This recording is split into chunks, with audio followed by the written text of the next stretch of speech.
우리 성도님들은 알 수 없는 것을 행할 때 답답함을 느끼십니까? 아니면 그 알 수 없는 것 때문에 오히려 더 쾌감을 가지고 행하십니까?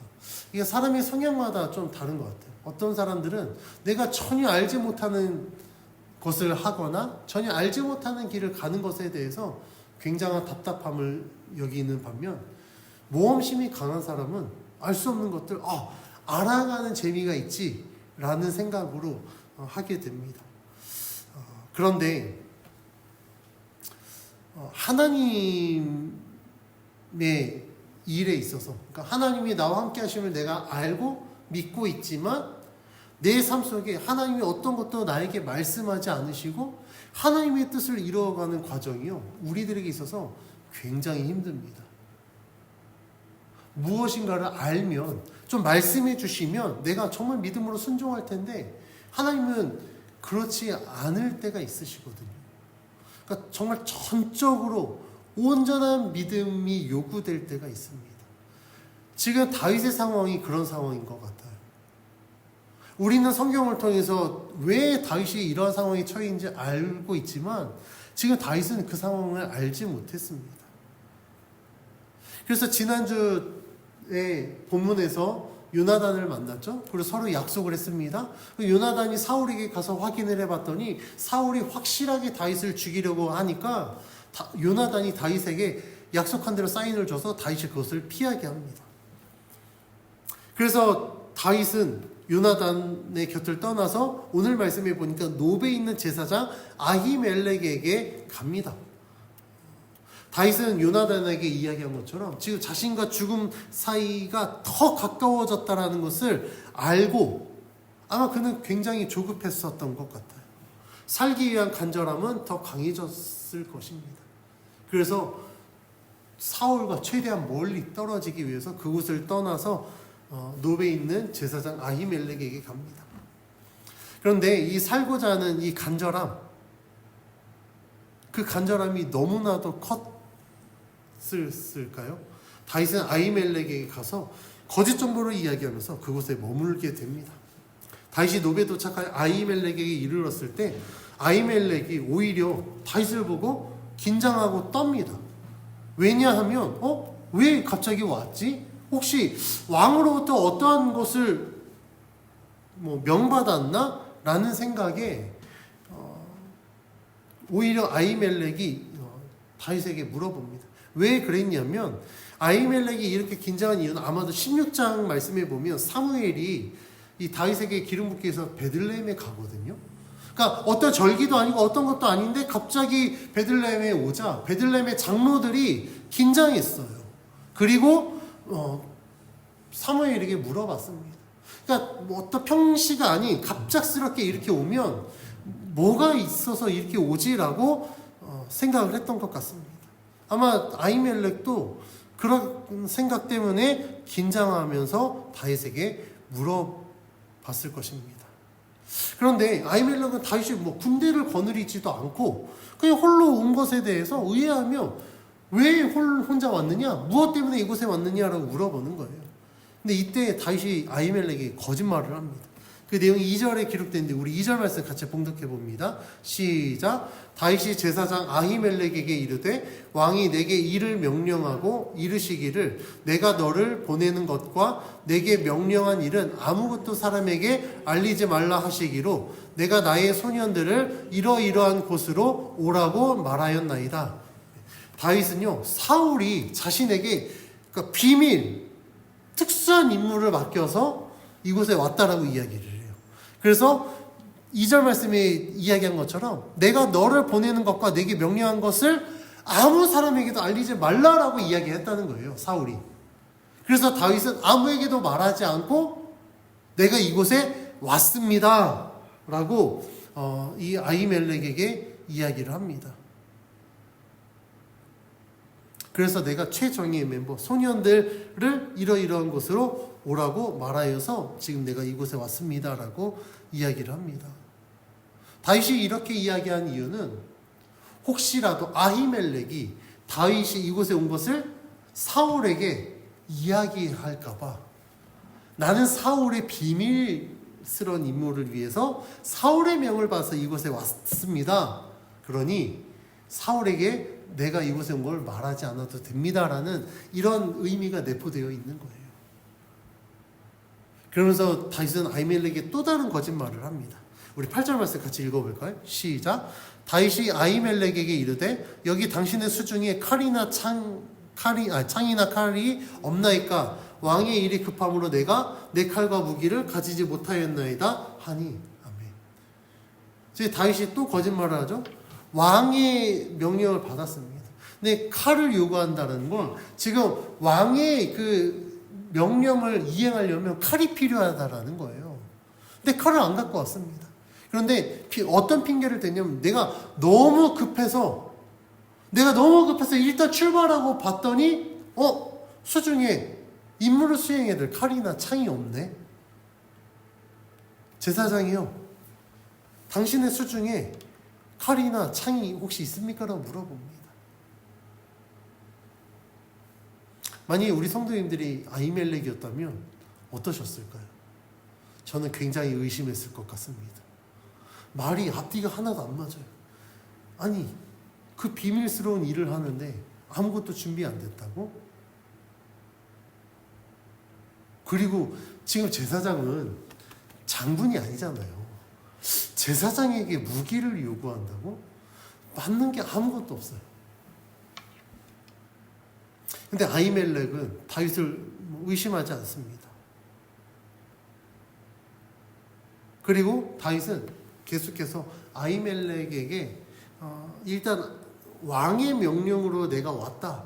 근데 그 명령이 너무 다급하여서 내가 무기를 챙겨오지 못했다라고 안심시키고 이제 자신의 필요를, 자신의 요구를 아히멜렉에게 이야기를 합니다.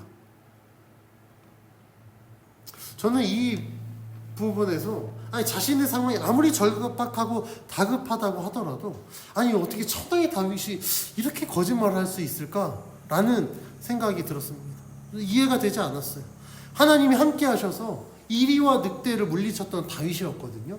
하나님이 그와 함께 하셔서 골리앗을 무찔렀던 다윗이었습니다. 그런데 그런 다윗이 지금 상황에서는 자신의 이 다급한 상황을 모면하려고, 이걸 극복하려고 거짓말을 한다? 솔직히 이해가 되지 않았습니다. 우리 성도님들 어떠십니까? 제가 너무 빡빡하게 생각했나요? 자신의 생명의 위험 느낄 수 있으면 천하의 다윗도 그럴 수 있지라고 혹시 생각할지 모르겠습니다. 그런데 그런 그 생명의 위협을 느끼는 순간들이 계속해서 있었잖아요. 그 위기의 순간 가운데 하나님이 함께 하셔서 그 모든 순간을 이겼던 다윗이라고 한다면 지금 사울에게 받는 이 위기도 충분히 하나님 앞에 기도해서 이길 수 있지 않을까라는 개인적인 생각이 저는 들었습니다. 그런데 다윗은 그렇게 하지 않았어요. 지금 너무 절박하다 보니 거짓말을 해서라도 무기를 얻어서 내가 내 스스로 보호해야겠다라는 생각을 하고 지금 아히멜렉에게 간 겁니다. 아히멜렉은요, 다윗에게 에봇 뒤에 보자기에 쌓여있는 골리앗의 칼 외에는 어떤 무기도 없다고 이야기합니다. 그리고 다윗이 그것이라도 달라고 이야기를 하면서 골리앗의 칼을 취합니다. 칼을 취하면 조금 안정적일 수 있을지 모르겠는데, 그럼에도 불구하고 다윗은요, 여전히 사울을 두려워해서 그곳에서도 떠납니다. 그래서 다윗은요, 가드왕 아기스에게로 가서 그곳을 피난처로 삼고자 합니다. 그런데 그 가드왕 아기스에게 도착했을 때 다윗이 전혀 생각하지 못한 변수가 발생합니다.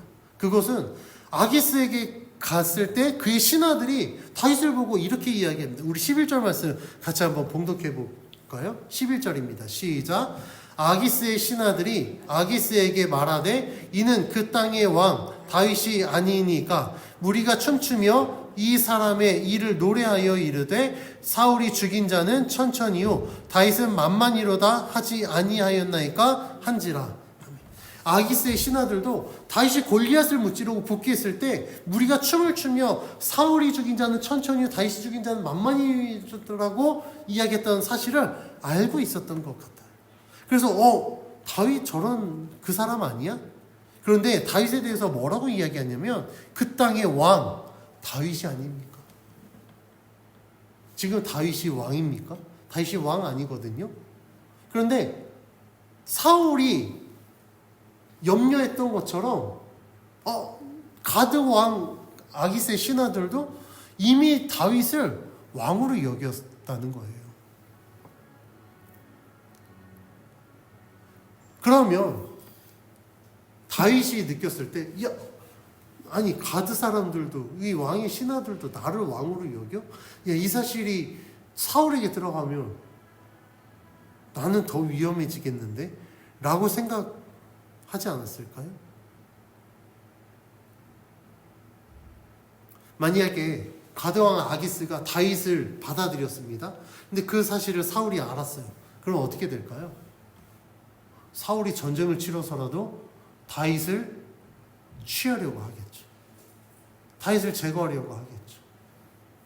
그러면 전쟁을 피하기 위해서 아기스는 어떻게 할까요? 다윗을 사울에게 넘겨주지 않겠습니까? 그러니까 다윗은 지금 머릿속에 이런 계산들이 막 되고 있는 거예요. 사울을 피해서 좀 더 안전하고자 아히멜렉에게 갔다가 거기서 가드왕 아기스에게 왔더니 여기는 세상에 더 위험한 상황이 놓여진 겁니다. 그래서 다윗은 더 큰 위기감에 사로잡힙니다. 그래서 다윗이요 어떻게 행동하냐면 우리 13절 말씀 같이 읽어볼게요. 시작. 그들 앞에서 그의 행동을 변하여 미친 채하고 대문짝에 그적거리며 침을 수염에 흘리네. 다윗이 이 위기를 극복하기 위해서 아주 극단적인 방법을 씁니다. 그게 뭐냐면 미친 사람으로 변장해. 말짱했던 다윗이 갑자기 대문을 흘리면서 침을 질질 흘리고 있다는 거죠. 여러분 상상해 보십시오. 그 용모가 아름다웠고 그 용맹했던 다윗이 대문을 긁으면서 침을 질질 흘리는 미친 사람이 되었다.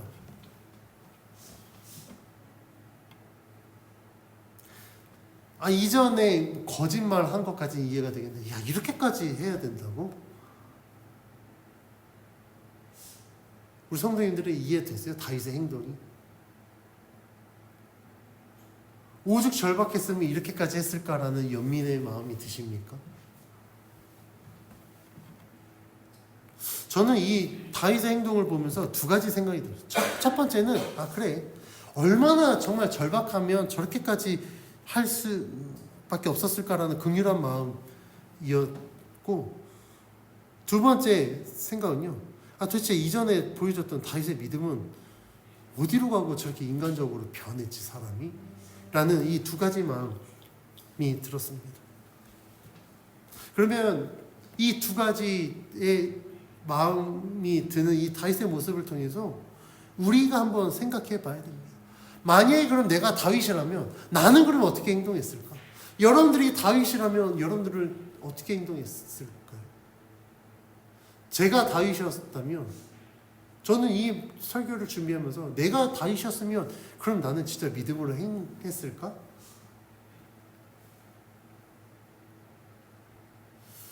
믿음으로 행동하는 게 정답이겠죠? 그런데 내가 이 상황에 안 돼서 사실 잘 모르겠다 라는 생각이 듭니다. 왜냐면 그게 솔직함이에요. 지금은 당연히 믿음으로 이길 수 있죠. 내 목숨 내놓고라도 할 수 있죠. 그런데 정말 그 절박한 상황이 됐을 때 과연 그럴 수 있을까? 라는 질문을 우리 스스로에게 해야 됩니다. 왜냐면 정답은 있어요. 그런 상황에서도 하나님이 나를 지켜주실 줄 믿어야 되거든요. 왜냐면 이전에도 그렇게 하셨으니까. 그 하나님이 지금도 나와 함께 하시면 나를 지켜주실 것이라는 확실한 믿음을 가지고 이겨내야 되는 게 정답입니다. 그런데 우리들의 실상은 그렇지 않다라는 거예요. 저는 이 다윗을 보면서 다시 한번 깨달은 게 뭐냐면 우리들의 이 삶 가운데 이상과 현실의 간극이 매우 크다라는 겁니다. 그러니까 이상적인 건 정말 하나님을 의지하고 하나님을 믿고 하나님의 말씀에 순종하러 이 모든 것들을 이겨내는 게 이상이에요. 근데 우리들의 현실은 그렇지 않다라는 겁니다. 우리들의 현실은 어떻습니까? 천하의 다윗도 죽음의 문턱에 그냥 아주 코너에 몰리니까 거짓말하고 심지어 막 미친 체 하면서 그 막 상황을 극복하고 이겨내려고 한다라는 거예요. 살고 싶어서 몸부림친다라는 겁니다. 이게 우리들의 현실이라는 겁니다. 그러니까 이상과 현실의 간극이 얼마나 큽니까?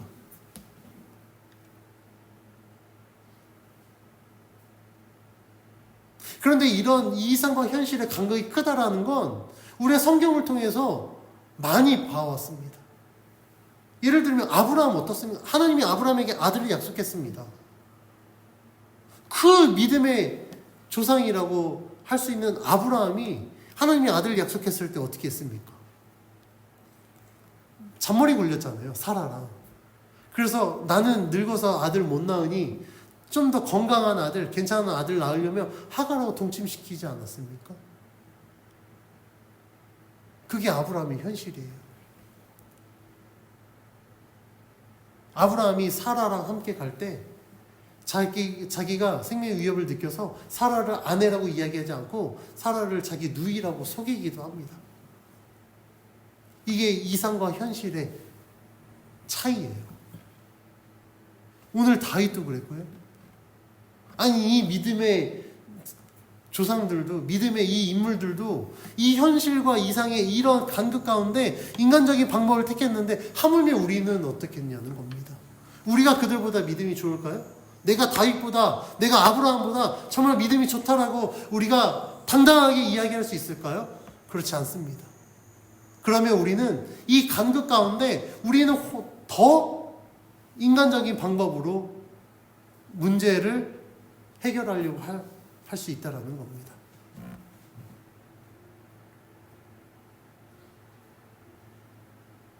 그러면 이 이상과 현실의 간극이 넓다라는 걸 우리가 인정합니다.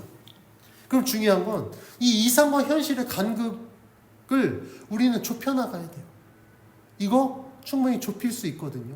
그러면 어떻게 좁혀나갈 수 있을까? 간극이 넓으니까 어차피 이게 안 되니까 그 포기해야 될까요? 어차피 성경에서 말하는 믿음은 우리가 현실적으로 이게 실현이 불가능한 믿음, 너무 이상적인 믿음을 성경이 이야기하고 있으니 우리는 현실적인 적당히 타협할 수 있는 그런 믿음을 갖고 살아야 된다라고 우리가 여겨야 될까요? 그렇지 않습니다. 성경이 우리들에게 말하는 건 이상적인 거 맞아요. 그러나 실현 불가능한 것을 우리들에게 요구하는 것이 아닙니다. 성경이 우리에게 말하는 것은요, 우리가 충분히 이 세상 가운데 이 땅에서 우리가 이룰 수 있는 것들을 우리들에게 요구하고 있습니다. 그러면 어떻게 이 간극을 줄일 수 있을까? 이 간극을 줄이려면요, 평소에 우리가 하나님 말씀에 순종하는 훈련이 되어져야 돼요. 예를 들어 볼게요. 운동선수가 있습니다. 막 올림픽, 월드컵 이렇게 출전하는 선수들 평소에 띵까띵까 놀다 갑자기 월드컵에서 올림픽에서 엄청난 성적을 거둘까요? 절대 그렇지 않습니다. 메달리스트들을 보면요, 그들 평소에 훈련 보면 어마어마한 훈련을 합니다. 정말 그 조금의 어떤 밸런스도 무너질까봐 엄청나게 훈련을 해요. 평소에 그만큼 훈련이 되어 있으니 그 큰 무대에서 결과물을 나타냅니다. 제가 올림픽 때 우리나라 양궁 잘하잖아요. 전 세계에서 양궁 우리나라 한번 잡아보겠다고 우리나라 그 지도자들 많이 데리고 왔어요. 지도자들 그죠. 왜냐면 너무 좁으니까 우리나라 대표팀 감독이 막 10명 있는 게 아니니까 자꾸 다른 나라에 갑니다. 그래서 많이 줄이긴 했으나 여전히 우리나라를 따라잡지 못하는 이유는 뭐냐면 제가 이 올림픽을 준비하는 양궁 선수들의 훈련 과정을 봤거든요. 그 환경과 정말 똑같이 실현합니다. 바람, 어떤 관중들의 야유, 막 관중들의 야유, 이번 작년에 프랑스 올림픽 했잖아요. 프랑스어로 된 막 그런 것들을 들으면서 쏘더라고요, 화를. 그만큼 준비가 되었기 때문에 그 올림픽 본 무대에서 그 평정심을 가지고 양궁을 쏠 수 있었던 겁니다. 군인들도 똑같아요. 전쟁을 하잖아요. 평상시에 훈련 안 된 군인들은요, 전장에 뛰어들면 어디 적군을 향해서 막 총 쏘겠습니까? 빗발치는 총알 때문에 내가 살겠다고 도망가기 바쁠 겁니다. 그럼 우리들의 믿음은요? 우리들의 삶 속에 하나님을 의지하는, 하나님을 믿는 훈련이 전혀 안 된 상태에서 다윗처럼 이런 생명의 위협을 느꼈을 때 하나님을 의지할 수 있다고요? 아니요. 불가능합니다. 하나님 앞에 순종하는 훈련이 안 됐는데 갑작스럽게 하나님이 뭔가 대단한 걸 요구했을 때 내가 하나님께 순종할 수 있다고요? 아니요. 못합니다. 하나님을 믿어드리는 거, 하나님께 순종하는 거, 하나님의 뜻을 이루는 거는요, 평소에 작은 것 하나부터 훈련되어진 자만이 할 수 있습니다. 그럼 다윗이 훈련이 안 됐습니까? 아니요, 다윗이 훈련됐어요. 그럼에도 불구하고 믿음으로 순종하는 게 이렇게 어렵다라는 겁니다. 그런데 우리가 아무것도 하지 않고 그때 되면 다 때 되면 해. 제가 제일 싫어하는 말이 그겁니다.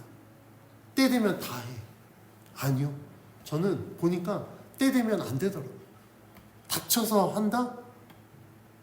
어떻게 해서든 하겠죠. 그런데 그렇게 말하는 사람들이 놓치는 게 있어요. 때 되면 하겠죠.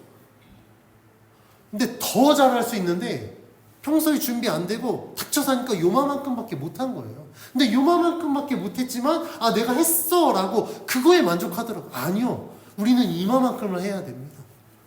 이만큼을 하려면 평소에 준비가 되어져야 돼요. 근데 제가 안타까운 게 뭐냐면 사람들이 예수님을 믿는다고 하는데 우리의 분량은 예수님의 분량만큼 자라가야 돼요. 근데 요만큼 믿음 갖고 있으면서 쟤보단 내가 믿음 괜찮아. 요즘 시대에 사람들 믿음 어떤데? 요즘 시대의 사람들에 비하면 나 정도면 그래도 믿는 거지 라고 안주하는 게 전 너무나도 안타깝습니다. 근데 우리가 살고 있는 시대가 그렇더라고요. 우리가 살고 있는 시대가 너무나도 하향평준화가 되고 있어요. 나보다 더 잘하는 사람보다 못한 것에 대해서 내 스스로를 바꿔나가려고 해야 되는데 쟤보단 내가 나아 라고 이야기를 하는 겁니다.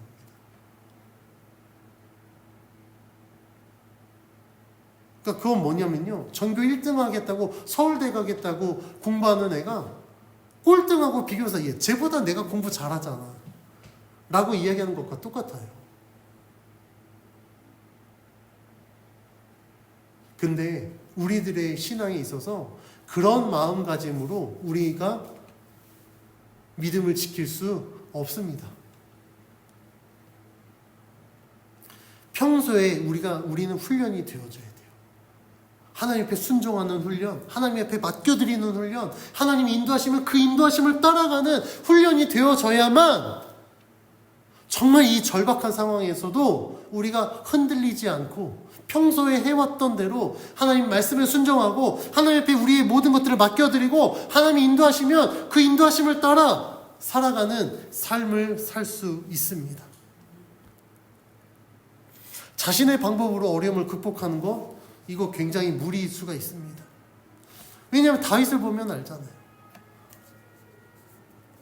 그럼 다윗이 이렇게 미친 척하면 살 수 있을까요?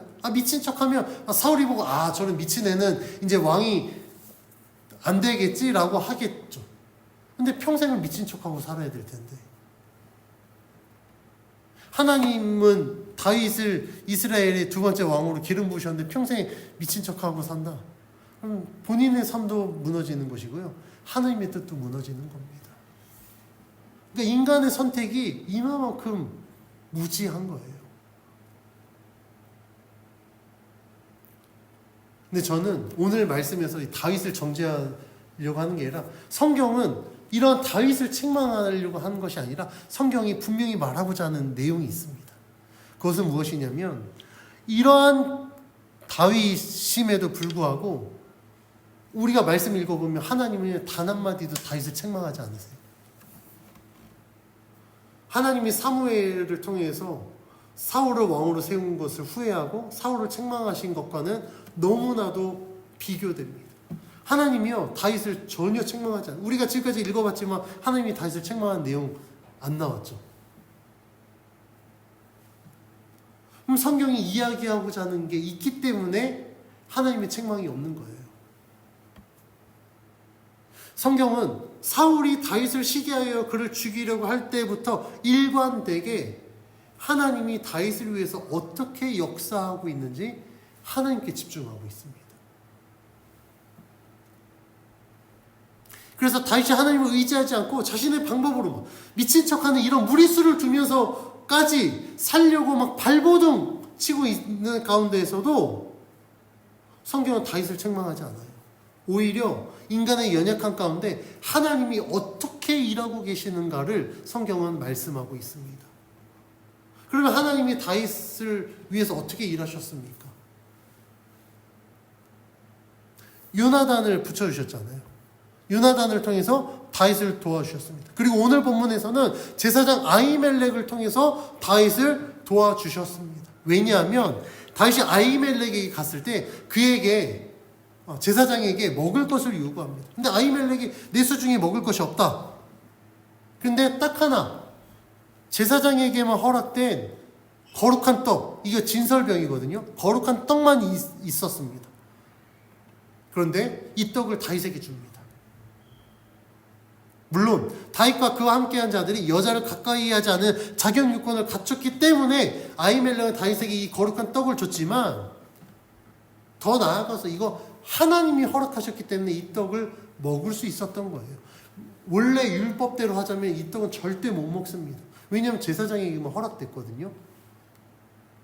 그래서 이 내용이 복음서에서 예수님이 이 내용을 언급하셨는데, 예수님이 제자들과 안식일에 밀밭을 지나갈 때 제자들이 너무 배고프니까 밀 이삭을 잘라 먹었어요. 그걸 보고 바리새인들이 이 안식일 아무것도 하지 말라는데 당신의 제자들이 밀 이삭을 잘라 먹었습니다. 이거 잘못된 거 아닙니까? 라고 물어봤을 때 예수님이 이 다윗의 이야기를 예를 들어서 말씀하셨습니다.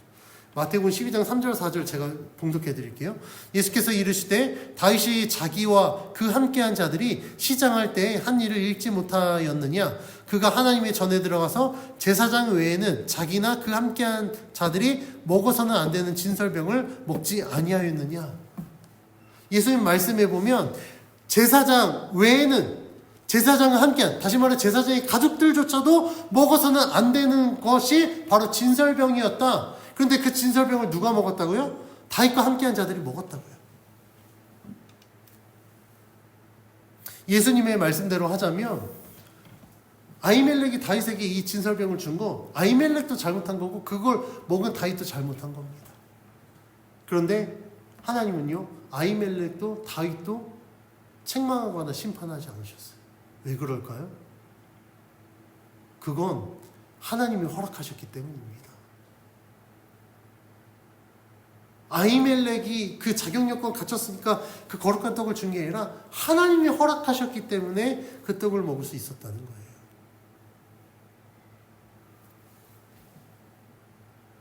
성경은 이걸 하나님의 은혜로 말씀하고 있는 겁니다.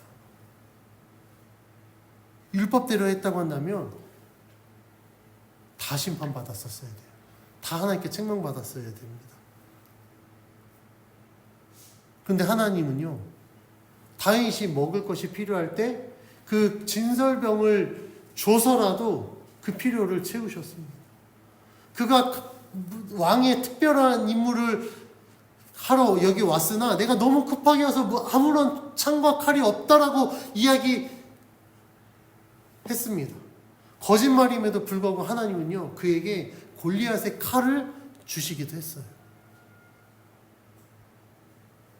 이 모든 일은 하나님의 은혜 가운데 지금 이루어지고 있다라는 것을 성경이 우리에게 말씀하고 있습니다.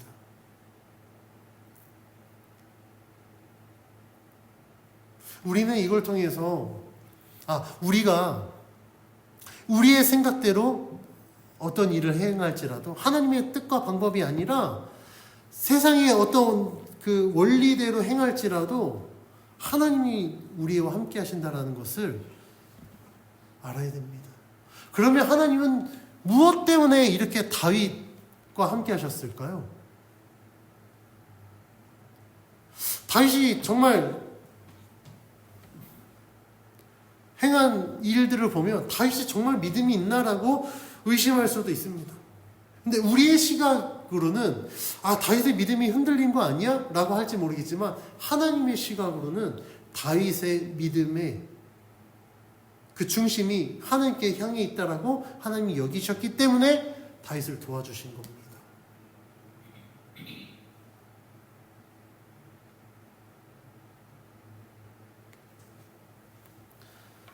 또 다른 이유는요. 지금 이 다윗이 처한 이 모든 상황이 누구 때문입니까?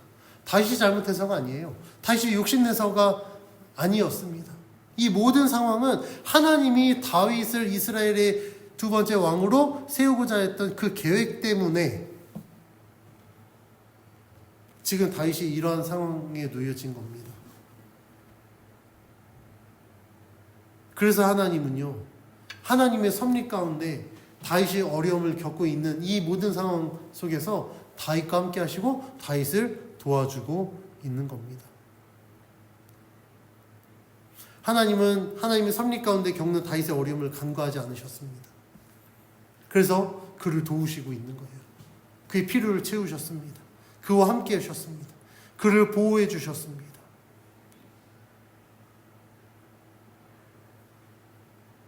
우리는 이런 하나님의 뜻을 이루어가는 데 있어서 우리가 반드시 기억해야 될 것이 있습니다. 그것은 뭐냐면 하나님의 뜻을 이루어가는 데에는 반드시 대가를 치러야 될 수밖에 없다는 사실입니다.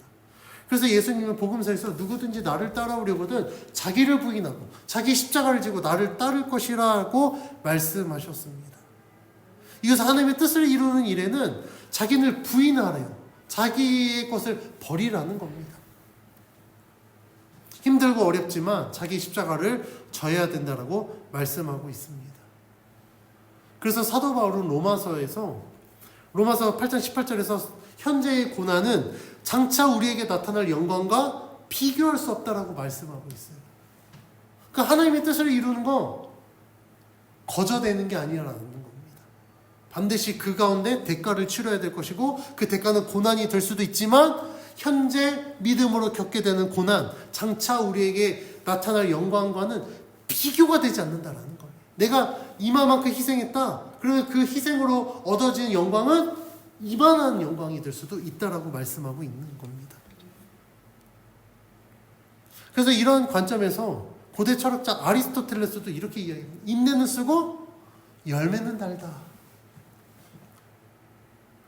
과정 가운데 어려움은 있지만 그 어려움을 극복하면 열매는 어떻다고요? 달다고요. 성도가 믿음을 지켜서 하나님의 뜻을 이루고자 하는 그 삶 가운데 꽃길만 주어지는 게 아니에요. 가시밭길도 있습니다. 그런데 우리가 그 모든 것들을 극복하고 이겨내면 하나님은 우리의 삶 가운데 하나님이 계획하시고 뜻하신 대로 반드시 이루셔서 하나님의 영광을 나타내실 것입니다. 만약에 다윗이 지금 이 모든 과정이 다윗을 이스라엘의 그 다음 왕으로 세우고자 하는 하나님의 뜻과 섭리였다라고 하나님이 말씀해 주셨으면 알았으면 다윗은 이렇게 행동을 안 했을 거예요. 이전에 믿음으로 행한 것처럼 하나님의 신실하심을 믿으니까 신뢰하니까 어떻게 해서든 극복하고 이겨냈을 겁니다. 근데 다윗은 제가 그 하나님의 섭리를 몰라요.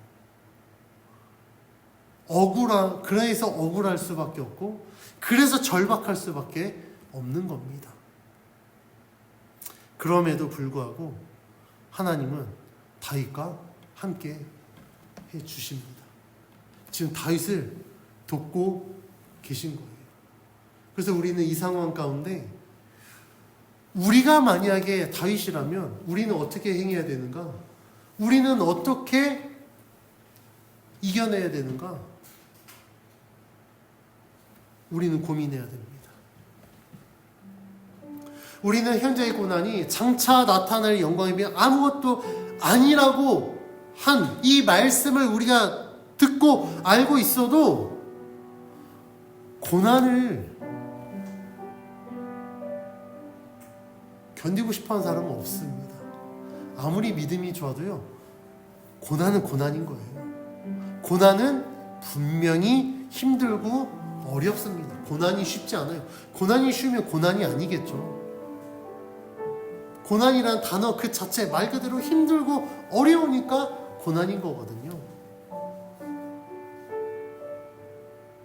고난이 얼마나 힘드냐면 예수님조차도 이 고난을 어려워했습니다. 그래서 예수님 십자가를 못 박혀 지기 전날 밤에 뭐라고 기도하셨습니까? 주님, 할 수 있거든 이 잔을 내게서 옮겨주십시오라고 기도할 정도로 고난은 어려워요. 예수님도 어려워하는 것이 고난입니다. 그런데 그 고난이 만약에 하나님의 뜻을 이루기 위해서 내가 감당해야 될 것이라면 우리가 예수님이 기도한 것처럼 우리도 기도해야 됩니다. 그러나 내 뜻대로 마시고 아버지 뜻대로 해주십시오. 아버지 뜻대로 하게 해달라는 건 내가 이 고난을 지금은 이길 수 없다라고 한다면 하나님 이길 수 있는 힘을 나에게 주십시오. 지혜를 주십시오. 믿음을 주십시오라는 간절한 기도인 겁니다. 피하겠다라는 게 아니라 감당하겠습니다. 그러나 하나님 지금 내 역량으로는 이 고난 내가 도저히 감당 못하겠거든요. 그런데 이 고난을 감당하라는 것이 주님의 뜻이라면 하나님 나에게 믿음을 주십시오. 힘을 주십시오. 지혜를 주십시오.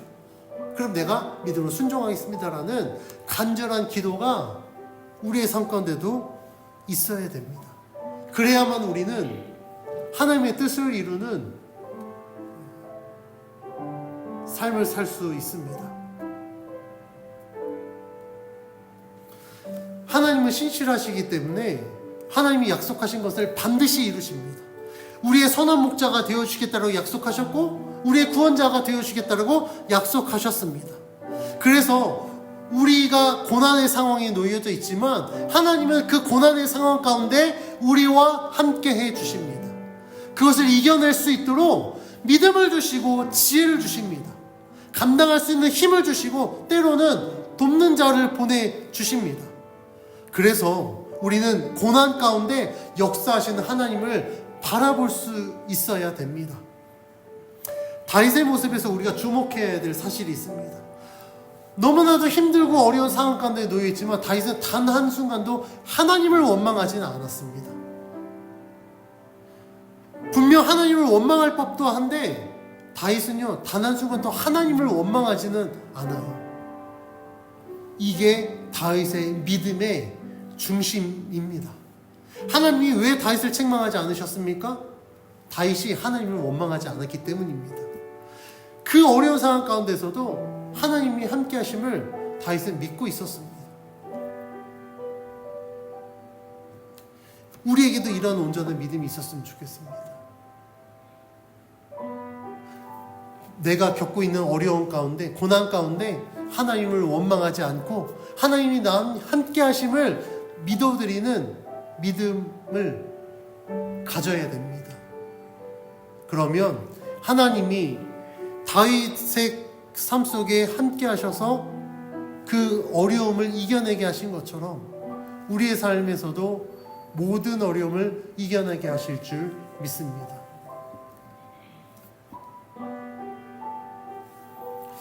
우리의 삶 속에 하나님의 섭리를 모르기 때문에 우리가 고난을 겪으면 우리는 너무나도 답답할 수 있습니다. 억울할 수도 있습니다. 저 믿음으로 권면합니다. 우리는 하나님 앞에 그렇게 기도해야 돼요. 하나님, 나를 향한 하나님의 뜻이 무엇입니까? 이 고난의 원인이 무엇이고 이 고난을 통해서 이 어려움을 통해서 하나님이 나에게 원하시는 것이 무엇인지, 이루고자 하신 것이 무엇인지 하나님 나에게 말씀해 주십시오. 내가 깨닫게 해 주십시오. 그리고 그 깨달음을 가지고 내가 믿음으로 주의 뜻을 이루어갈 수 있도록 하나님 나와 함께 해주십시오라고 기도하시기를 믿음으로 권면합니다. 그러면 사도 바울이 로마서에서 약속하신 것처럼 우리의 현재의 고난은 장차 우리들에게 나타날 영광과 비교가 될 수 없을 정도로 하나님은 우리 삶 속에 역사하시고 채워주실 것을 믿고 하나님 앞에 나아가는 우리 모두의 삶이 되길 주의 이름으로 축원합니다.